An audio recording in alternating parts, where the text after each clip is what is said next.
Hi everyone, it's Dr. E and I'm here with an instructional video that will provide you with some information about the written response assignment.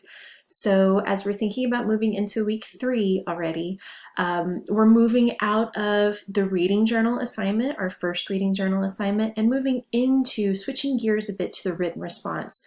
So when you think about these weekly kind of assignments, the reading journal is essentially a reading log, right? You're showing that you read, you're showing that you're kind of thinking about the reading and engaging in that way. The written response is more aligned with what we do in our discussion posts. So the discussion posts are there for, having ideas that go beyond the reading. How are we connecting to what we're reading, what we're learning, what we're thinking about, the content. So that's what the written response is focused on. So I'm just going to walk through the handout guidelines and rubric, show you the template, show you an example, so that hopefully this isn't a mystifying assignment. It's something that makes a lot of sense. Okay, so if I pull up the assignment sheet, this is what it looks like.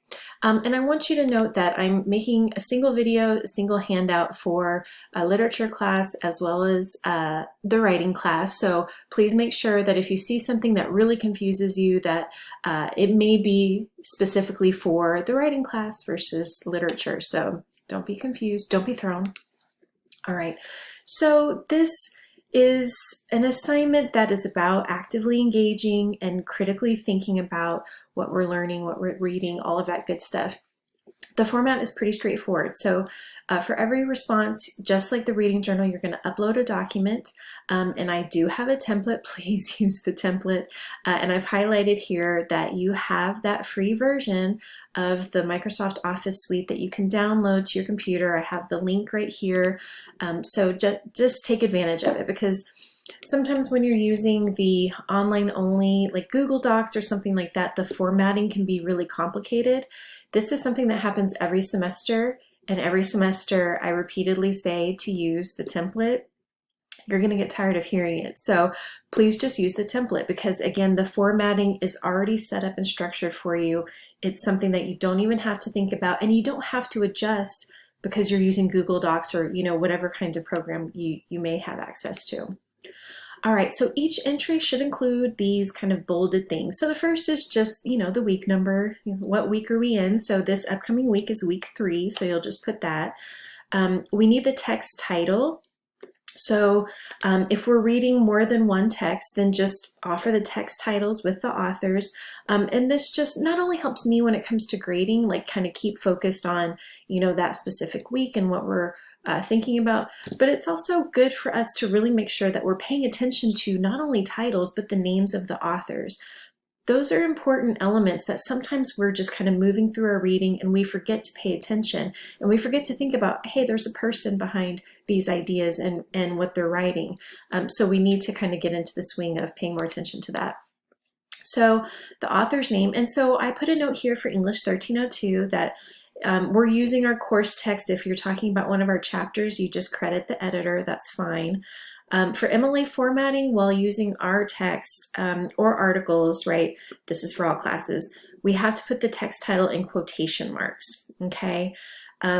We want to make sure we're doing this, again, because we want to ensure that we're crediting the author, we're utilizing that title, we're thinking about the importance of that title, and it's just MLA guidelines, right? So just get in the habit. It's in all different formatting styles. Okay, so read through all of this when you have a moment.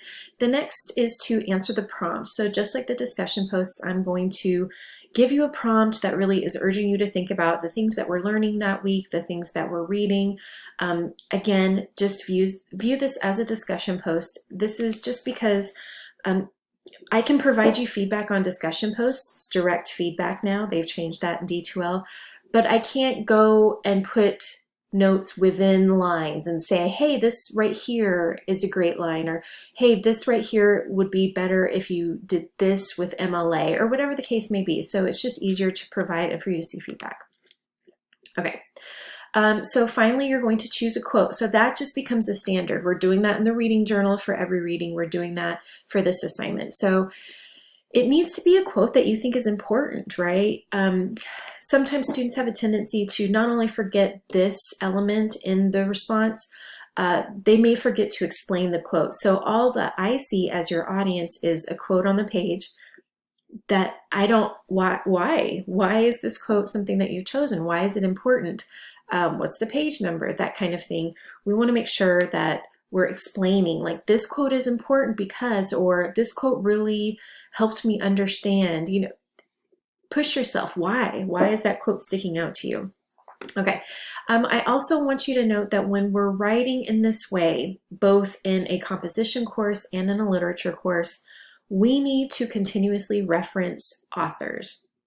This is true for the reading journal as well.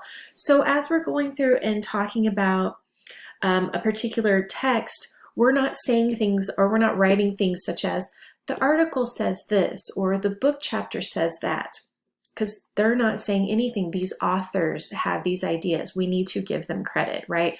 So for those of you in English 1302, I'm just using an example from last week. Irvin identifies the different myths associated with writing, college writing. And for those of you in English 2351, you could say something like, Ortega y Gasca says that the history of Mexican American literature, and then you just want to, even though it feels repetitive, it's not. Mentioning and giving credit to the author repeatedly in your response or in your summary, that's academic writing.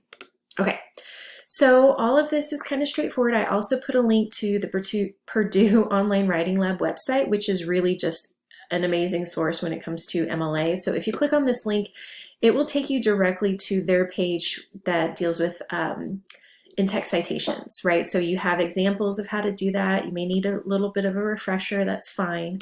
And then if you scroll down, you'll see what's becoming kind of standard, I hope at this point. It's a rubric.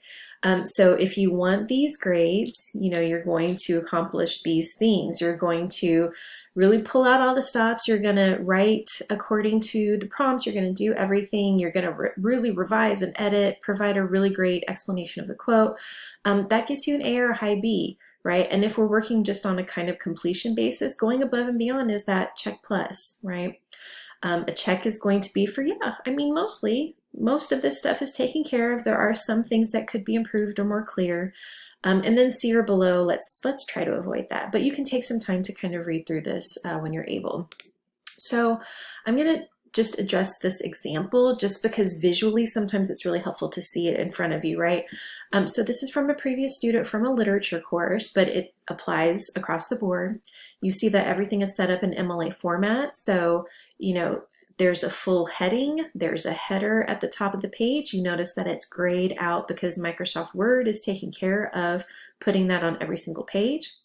You have the week included, right? So this is the week 5 written response. And then because there were more, you know, there's more than just a single text that this person was addressing, they are listed here. You see the quotation marks. Credit is given to the authors. You can see that this is from an anthology, right? So this is the text editor providing some background. And then we have 2 other authors, right, from their primary text from the time period we were studying in this course. So this person is writing towards the prompt that has been assigned. It's going to change every week. It's just going to be kind of based on what is going on in the reading and what's important for us to consider. I do want you to note that this is a long written response. My expectation is not that you're going to write this much. Typically, we're working with about 3 paragraphs to 4, so something very similar to the discussion post. The student just went above and beyond, right, and got a grade that reflected that. You'll see that throughout, there's reference to these people and their ideas. Levine discusses how Jefferson's beliefs, you know, we're talking about the notes on the state of Virginia, which is, don't get me started. Lots of in-text citations with page numbers and last names. Scrolling down in Jefferson, you know, Jefferson compares various aspects. Scrolling down, then this person is getting into David Walker's appeal. I'm just scrolling down to show you the very end. Again, don't write this much, you don't have to. And then at the end, we have the quote that this person has chosen, the credit given. And then this person's kind of ideas about the engagement. This is a really powerful quote that this student chose because it was really related to what was going on in David Walker's time, which is about 1831. But we're seeing some of those same issues about racial injustice and violence against many peoples, right? But definitely violence and even murders of African American individuals. So you see that here. And the person is really kind of thinking through it and really pondering those ideas. And this is a space where you can share this information with me, right? It's not going outside of, you know, my view. So when we're engaging with some of these things, it may be a complicated and complex kind of topic, and that's okay for you to kind of work through that. That's my expectation, is that you're critically engaging and working through some ideas. This is the template. Again, should look familiar. It's set up in MLA format. Just double click up here to include your last name. Double click outside of this area to get out of it. You have the week number set up. You have all of this. Okay, it's all set up for you. So I hope that you're feeling like you have a grasp on not only the reading journal, but also now this upcoming written response assignment. Again, we're just alternating between these, right? So next week you'll have another reading journal, just kind of showing that you read, showing that you have engaged with this, and then the written response is always going to be kind of pushing you a bit more when you're thinking about what we're covering that week. If you have any questions, you can definitely post in the Q&A discussion board. Those of you who are in English 1302, again, there are some folks who took English 1301 with me, and they can definitely jump in there and answer some of your questions, but I will be there frequently, and the same goes for y'all in English 2351. All right, good luck. I know you can do this. You're doing so well so far.